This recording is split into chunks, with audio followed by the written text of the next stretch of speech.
This is the Art Beauty Podcast where we tell the real truth about the fake shit. Hi, everybody. I'm Amber, and today my fabulous co-host is Dr. Trevor Cates. She is a naturopathic physician and a best-selling author and just released a new book called The Natural Beauty Reset, which went on sale last week, and I'm so excited to talk all about that. Welcome to the show, Dr. Trevor Cates.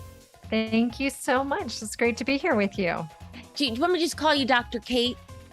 Absolutely. Dr. Absolutely. Cates. Okay, Dr. Cates. I feel like, a couple years ago when it came to sort of this idea of like our hormones and beauty, I think that many of us, understood that, hormones could cause things like breakouts, hormonal acne. But I don't know that we were so in tune with all the way that our hormones can affect our overall skin health. I think that recently people have started to dive more into that. Would you agree?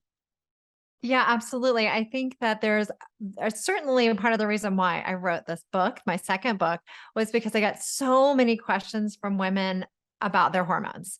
Why am I having these issues? How is it related to my hormones? And I think a lot when it comes to skin, I get a lot of questions about hormonal acne, why I'm breaking out at these times in my cycle and also in my life. Like Right. I had it when I was a teenager. Why am I getting it again? And so those kinds of questions also, are my hormones related to aging? And what can I do about that? Because while of course aging is a natural process, none of us want to look older than we are. We want that graceful aging. And a lot of that does tie into our hormones. Okay. I think before we kind of really dig into all of the hormones, I'd love for you to share a little bit of your background because if you worked at some of the most exclusive spas. Why don't you start by telling us why did you decide to go into naturopathic medicine? Yeah, absolutely. Well, as a kid, I had a lot of health issues. I had allergies, I had skin problems, hives, itchy, mysterious rashes that would appear. And my parents took me to see a lot of different specialists, different doctors, and I would have allergic reactions or adverse reactions to everything that I was either taking orally or was put on my skin. And so it was really a frustrating time. I was uncomfortable, itchy, inflamed, also very embarrassed by my skin. I didn't feel like a normal kid. I felt like I was being picked on at school because of my skin issues. But it was a holistic approach. My parents kept searching for answers and they found a holistic practitioner that they took me to. And it was the one thing that really turned my health and my skin around. So it planted a seed early on in my life because I remember thinking, gosh, I wish I'd had this option early on and that I didn't go through all the struggles that I went through, that could have just been presented, that there is this holistic option. So, was there never like a diagnosis made as to what was causing these problems? Was it allergies? Was it some sort of, a hormonal thing that you were dealing with at that age? It was at that point in my life, it was allergies. And we do have genetic predispositions. And in my family, that's one of our big genetic things is Right. allergies. So it shows up as eczema or hay fever, seasonal allergies, a lot of things like that. And so the doctors were just like, well, she's allergic to everything in Virginia. So you can move, or, they didn't really have anything else to offer.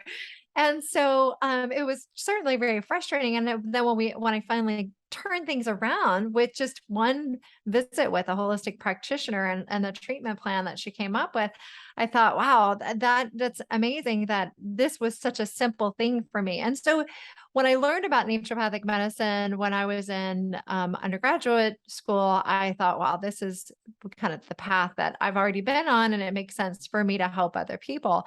Because one of the things I wanted to help people with is to be able to give them that option and to be able to help people that are looking for more of an integrative or more of a holistic approach. And so but I was 10 years into my practice of seeing patients, I've been practicing for 22 years, but 10 years in, I was working at the Waldorf Astoria Spa in Park City, and I was the doctor in the spa. And I was running people through this 2-week weight loss program. And at the end of the 2-week program, my patients would say, Dr. Cates, I've lost weight. But what surprises me is my skin. I didn't know my skin could look this good. And Oh, to me, I was like, well, of course, because I made that connection as an 11-year-old that my skin was related to this internal inflammation and these other issues I was having. But I realized a lot of people didn't realize that connection.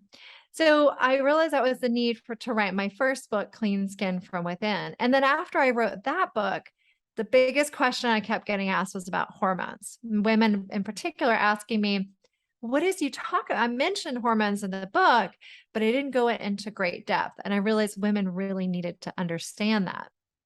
before we get into how hormones are going to affect our skin, I want to sort of stick on this because how would you say that a naturopathic doctor or you said homeopathic physician, how did that differ than, let's say, your traditional dermatologist visit? What was how was the treatment different? Yeah, absolutely. So well, I mean, it's quite different in that, first of all, the length of the appointment. So typically you go in to see a dermatologist, you're, in and out pretty quickly, and they'll usually give you like a topical steroid, or they'll maybe, usually it's like a topical, or maybe they'll do a treatment. And it's really more to just suppress the symptoms, and not, and they're, it's not so much of like what caused that to show up in the first place. So what a naturopathic physician will typically do is we look at your lifestyle, we look at your family history, we look at what could be the underlying causes, the root causes, and support the body's own ability to heal itself naturally.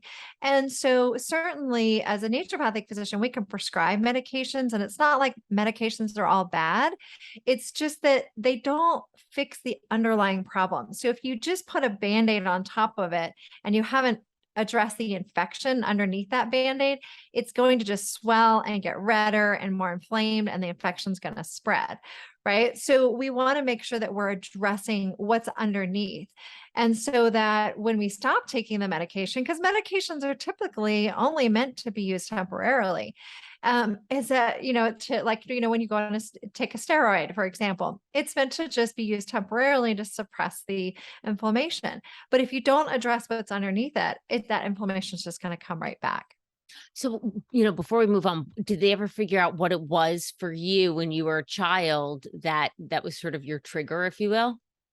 Yeah, so there were a couple of things that were going on that I think my family didn't know about. We had mold in our house. That was Mm, one of the things that we lived on a farm, and I was in my bedroom was in the basement, and there was like mold growing. I remember like yeah. specks.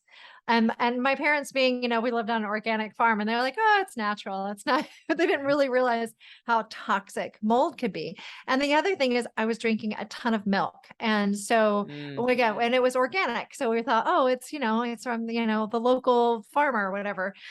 No big deal. But for me, that was creating a lot of inflammation in my body. Gotcha. Okay, interesting. So it seems like, for people who might not be familiar, that sort of the naturopathic way is a little bit less of maybe your traditional prescription focus and maybe looking into, like you said, root causes. And would you say more of ways that we can eliminate certain things? Is it more of like an elimination type of a of a process?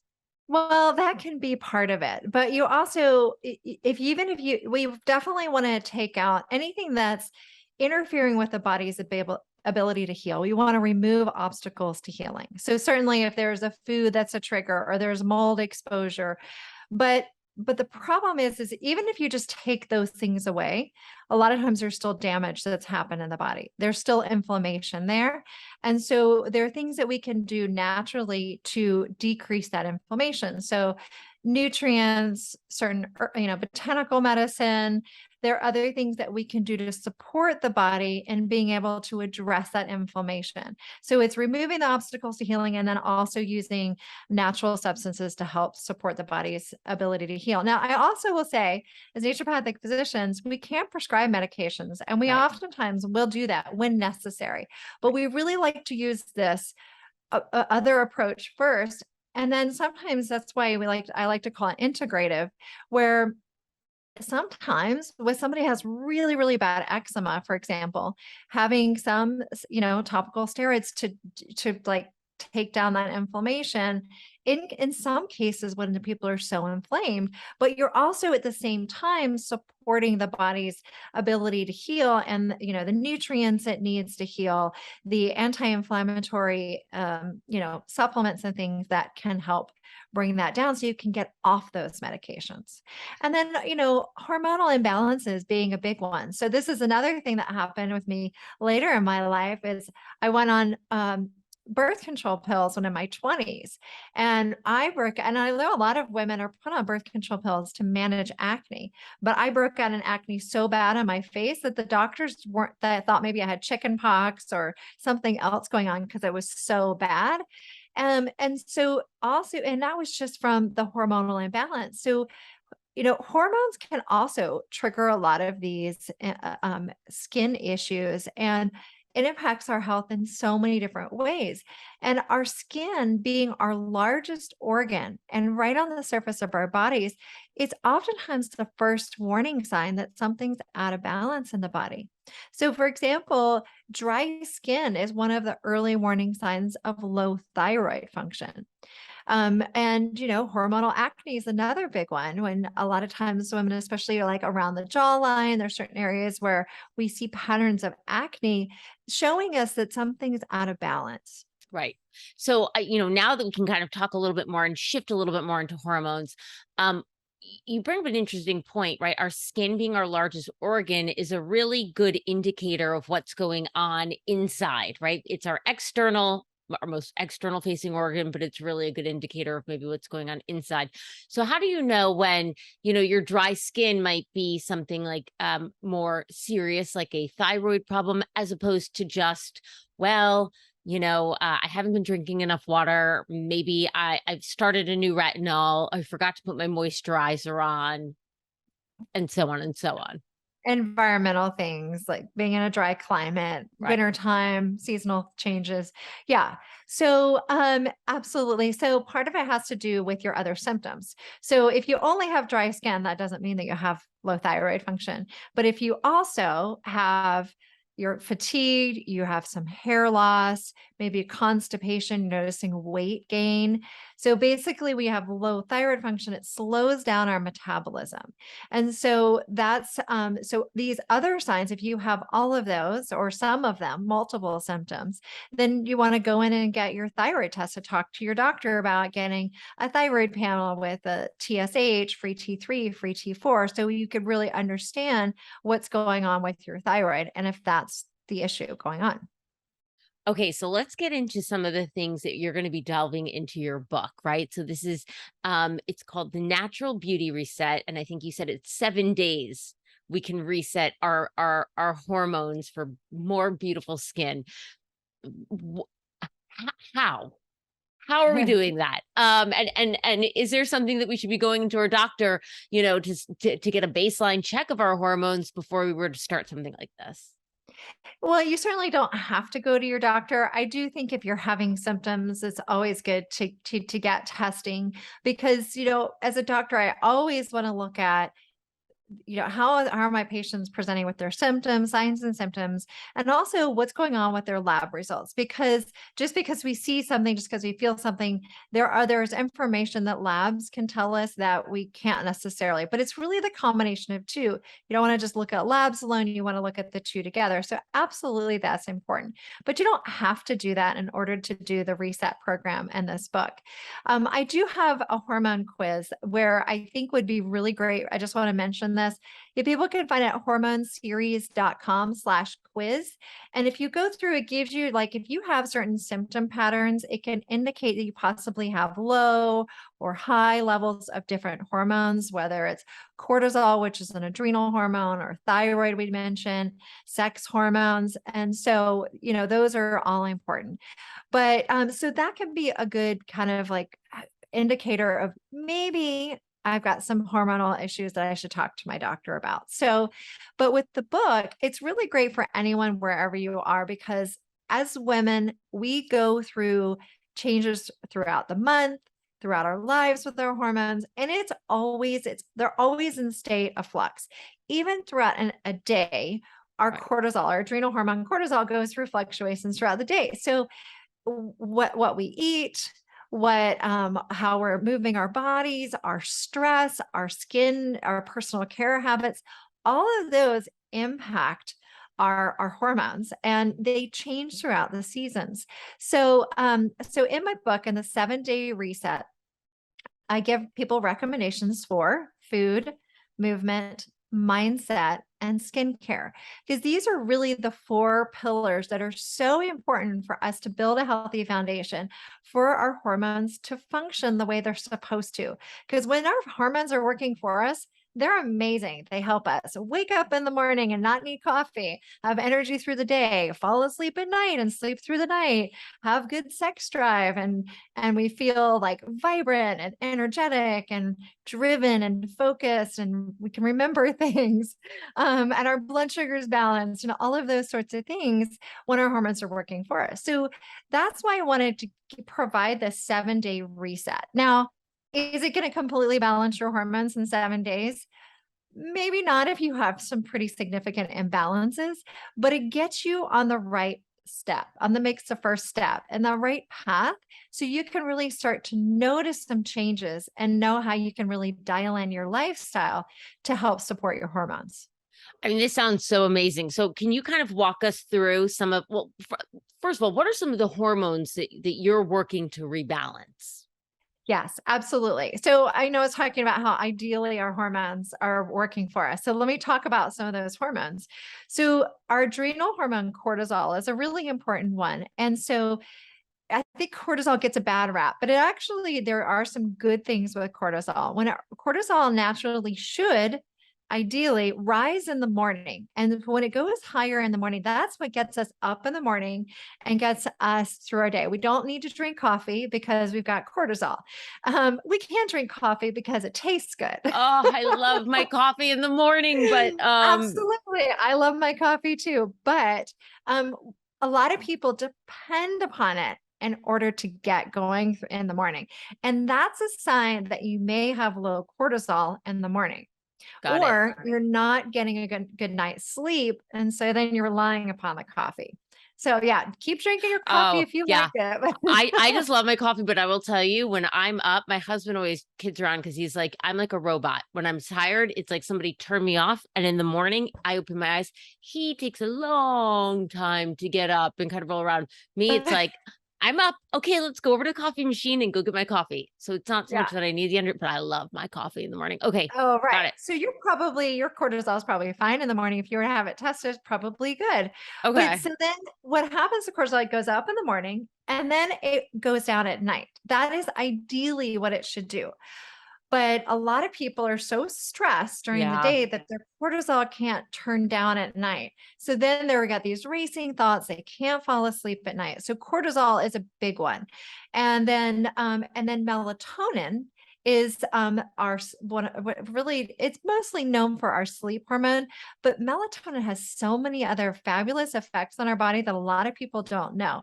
It works like an antioxidant. It has anti-cancer properties, a lot of protective benefits, but it is known as the hormone that goes up at night when the sun goes down. And so that helps us fall asleep at night. But a lot of times our melatonin is suppressed because we're on our phones, electronics, we have lights on, television. And so that is suppressing our melatonin, making it hard to fall asleep and stay asleep at night. And then we have our sex hormones like estrogen, progesterone, and testosterone. And so estrogen fabulous hormone for women. Men have it too. A lot of times people forget, and men have the same. We have both have the same hormones. We just have different levels. Estrogen gives us that youthful glow, that radiance. It gives us curves. It helps us with our periods and all of that when it's working optimally. If it gets too high, we can have heavy periods, painful periods. We have that estrogen dominance. When it starts to go lower as we get near menopause, we might notice things like vaginal dryness or hot flashes and night sweats. Then we have progesterone, testosterone. All of these hormones play an important role. And then we also have hormones that help us with our blood sugar, like insulin, Right. and hormones that help us with our appetite, like leptin and ghrelin. And so I know there's so many of these. That's why I wanted to cover them in part one of my book so that you could kind of understand how these actually work, because we're always wondering, okay, we're trying to do everything as women, we're taking care of our families, we're taking care of our friends, or maybe our parents are getting older, maybe we're even taking care of people at work. Right. And so we're taking care of everyone. And then we try and find a little time to take care of ourselves, try and go work out, and we try and eat right. But then we still feel like we're gaining weight. We can't lose weight. We can't sleep at night. We're losing our sex drive. And a lot of that goes back to our hormones.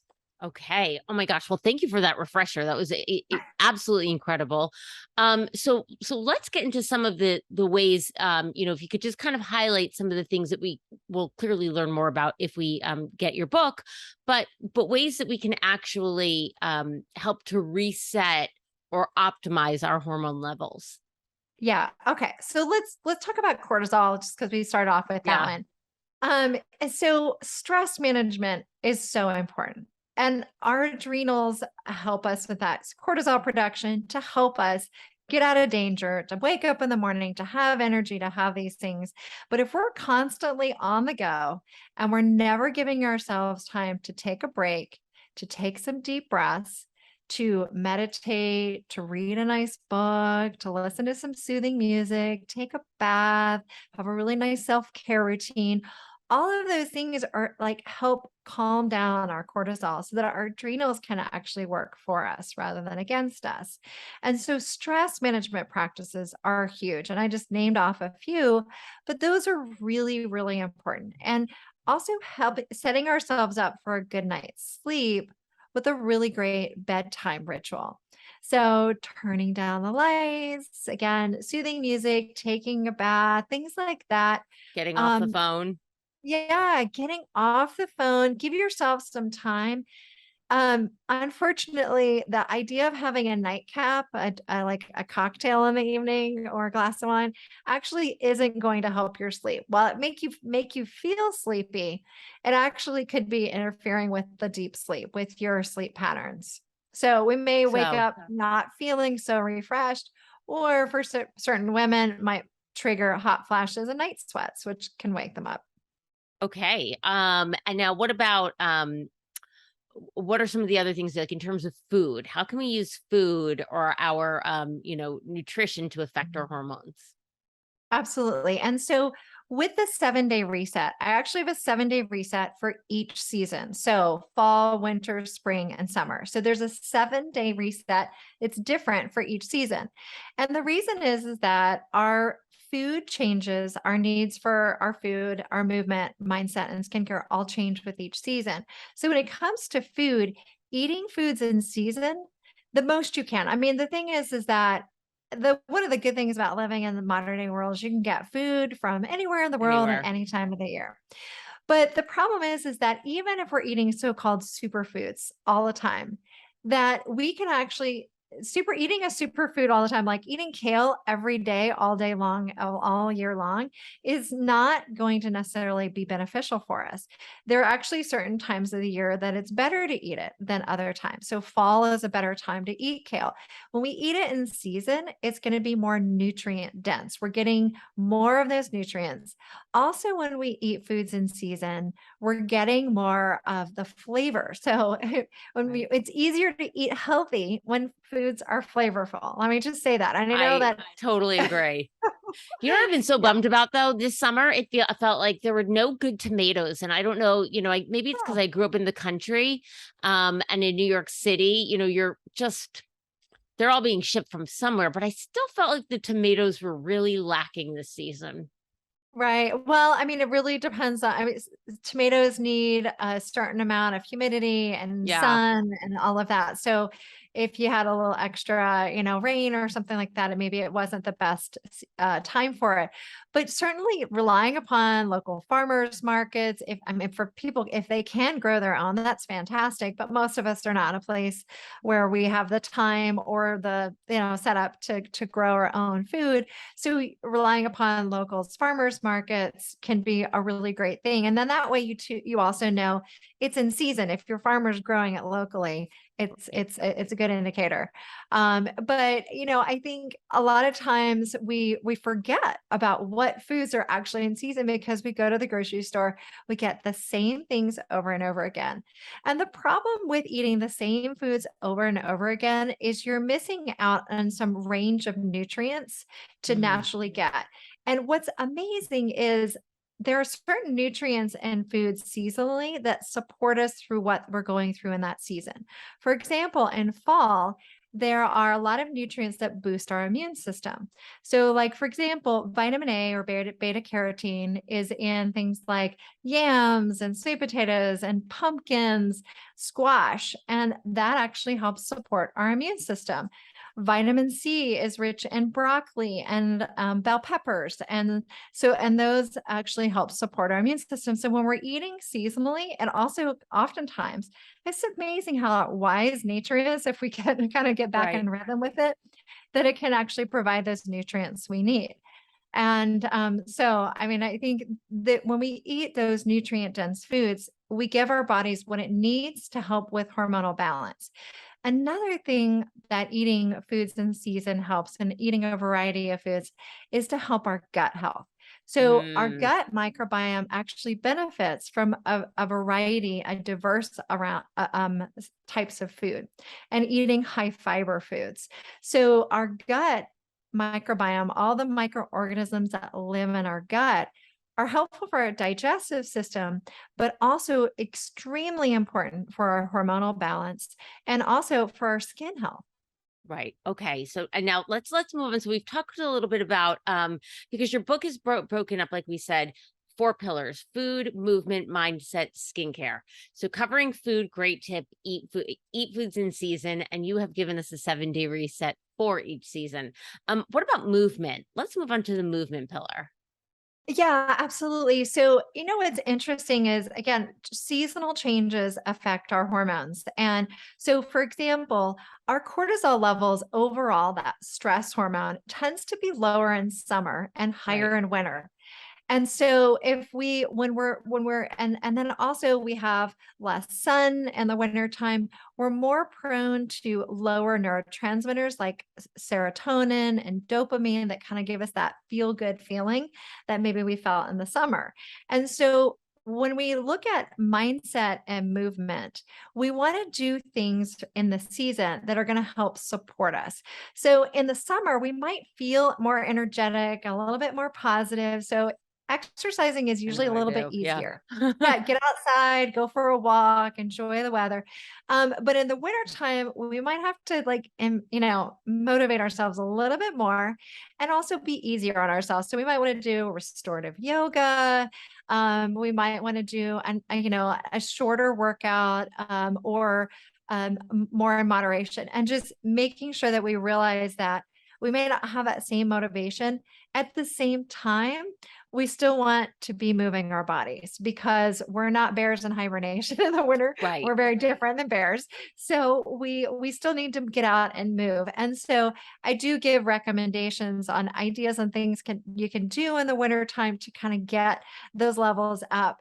And in the fall, these transition like fall and spring in between, it helps us sort of like fall helps us transition into winter. So that's one of the reasons why I wanted my book to come out in fall. Is like, let's get ready for for winter.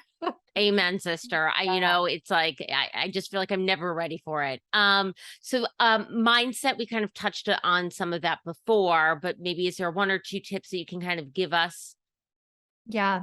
So part of the mindset too goes back to our sleep. And so sleep especially as the days get shorter, we might have to do some modifications. So in fall, it's that transition time of what can we do to set up a bedtime ritual. So I Mm, really recommend that people start thinking about that. What can I do to can I set an alarm? Okay, now it's time, step away from the electronics, pick up a good old fashioned book love that. and just Uh-huh. read the pages of the book without the electronics and all of that, and just get transition into sleep. So that would be a A tip to good get going. mindset. These tips really do help. I feel like we've probably heard that, bedtime routine. Everybody's heard it before, but it can never hurt to keep hearing it again. Because I feel like one of these days, and I don't know about you listeners at home, you hear all these things and one day it's finally going to click, and I hope it clicks for you. So let's now get to skincare, right? So at the end of the day, we're talking about our biggest organ. So what are some of the things that we can do when it comes to resetting our hormones for optimal skin? Yeah. So when it comes to skincare, I think what a lot of people don't realize is that there are actually a lot of hormone disrupting chemicals in personal care products. Mm, And so there's this whole group of chemicals called endocrine disrupting chemicals. And there's been a lot of research showing the connection between exposure of these and hormone disrupting effects, including infertility, thyroid disease, breast cancer, early puberty. We definitely want to get a handle on lowering our exposure to these because as women, as we get older, we typically are using more and more personal care products.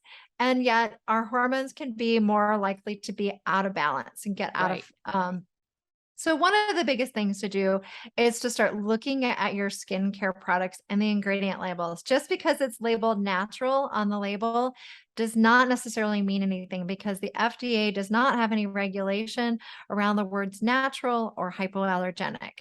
And so you have to kind of flip it over or look at the box that it came in to look at the ingredients.